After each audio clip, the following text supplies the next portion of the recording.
Hey guys, Coach Dylan here from Allen Endurance Coaching. Today, we're talking about caffeine.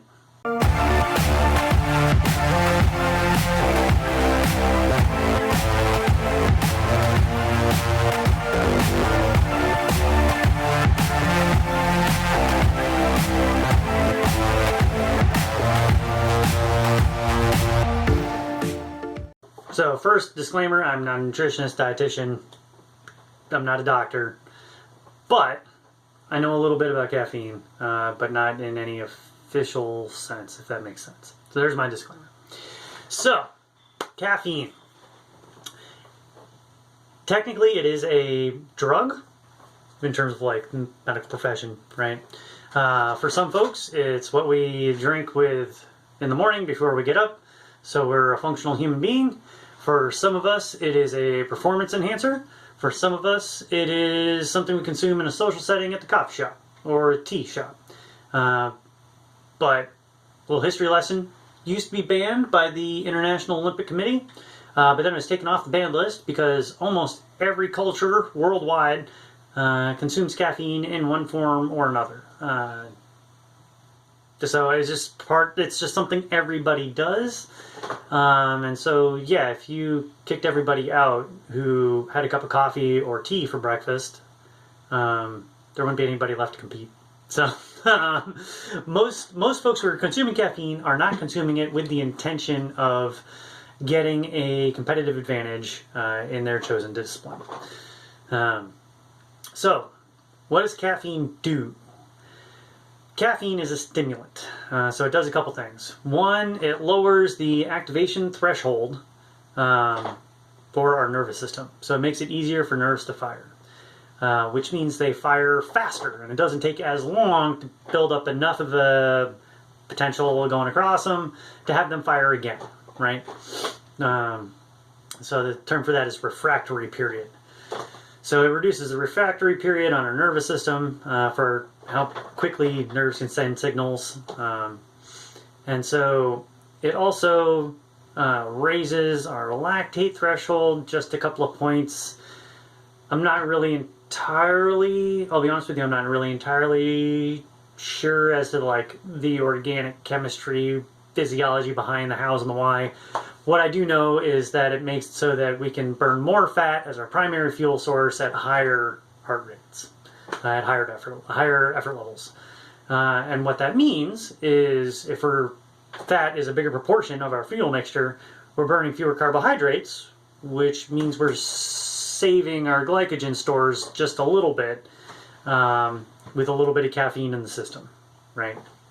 And this is why goo packets and drinks and gels and gummies and all those kind of, most companies have some kind of caffeinated variant, and that's why. Because between the raising that crossover point where we're running into the danger zone of running out of glycogen by the end of the race, and making it easier to activate muscle contractions because our nervous system is firing faster, between those two things, we can run a little faster, get to the finish line faster, and be a little more fuel efficient about it than we would otherwise. So, what does this mean in terms of practical application? For most of us that consume caffeine on a daily basis, morning cup of coffee, or morning and afternoon cup of coffee, or morning pot of coffee and afternoon pot of coffee, I would not recommend being that person. We'll talk about that in a bit. But what it means is that on race days and on our quality days, if we have a little bit of caffeine before heading out the door, it means we're going to be able to get a little more out of those workouts. It'll be more time spent at a higher speed, higher velocity, which in turn translates to more stimulus being applied to our body and those specific variables, right?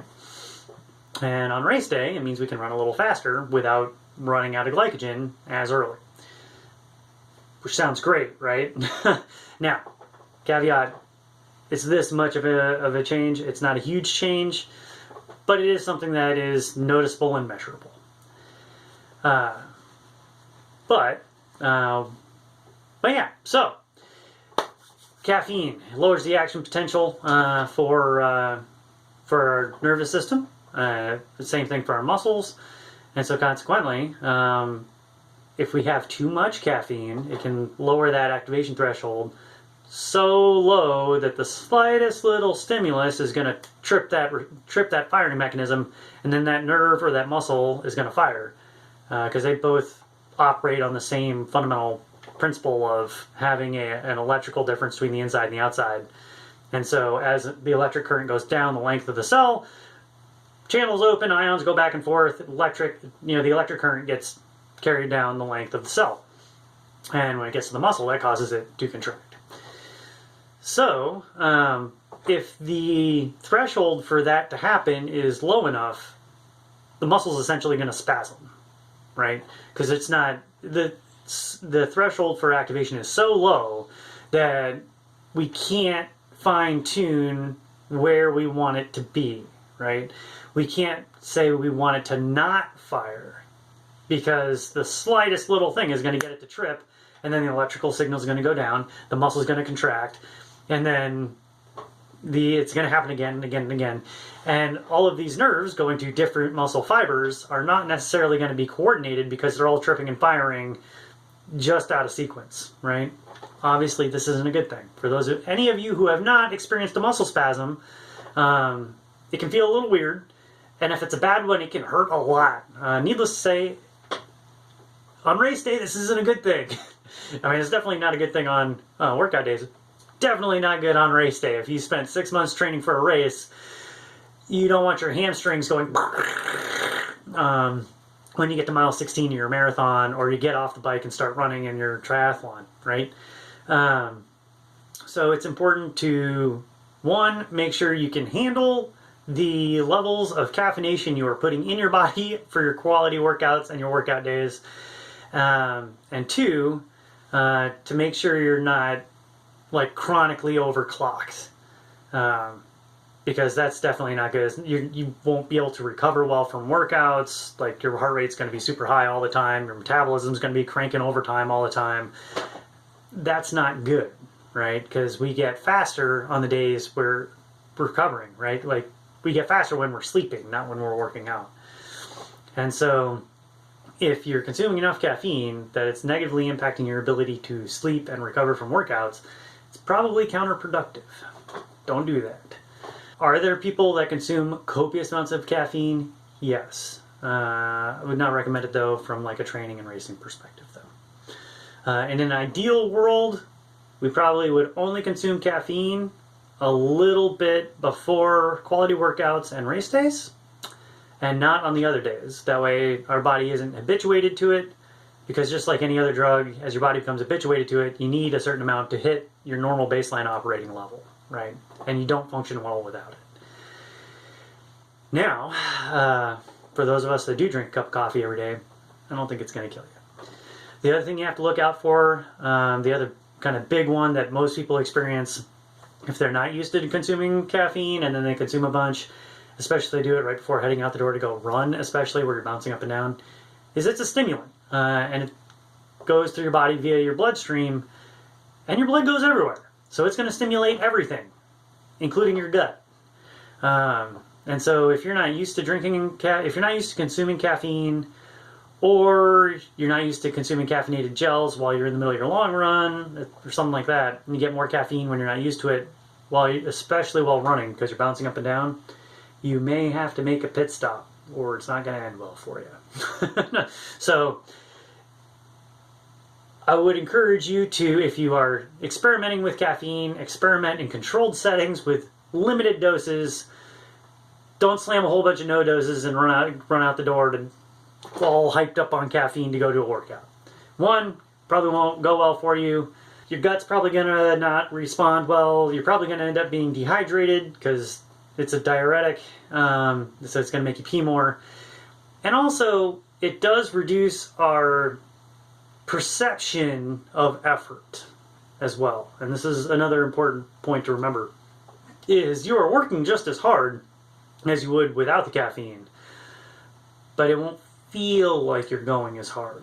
And so this is important for endurance athletics, where we frequently want to be working hard enough to get the job done, but not too hard, because going too hard is counterproductive.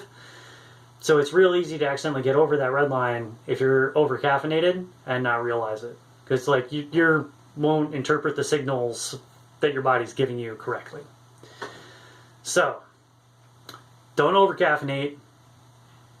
But if you want to use caffeine on quality workouts and race days, do so with caution. Otherwise, you're going to end up making a pit stop at the porta potty, or having a really bad day, or getting really overclocked and your central nervous system being overclocked and everything getting all spasmy and wiggly, getting the bag of snake in your calves and your hamstrings, and you don't want that. But other than that, enjoy your cup of coffee, and I'll see you next week here at AlanEnduranceCoaching.com.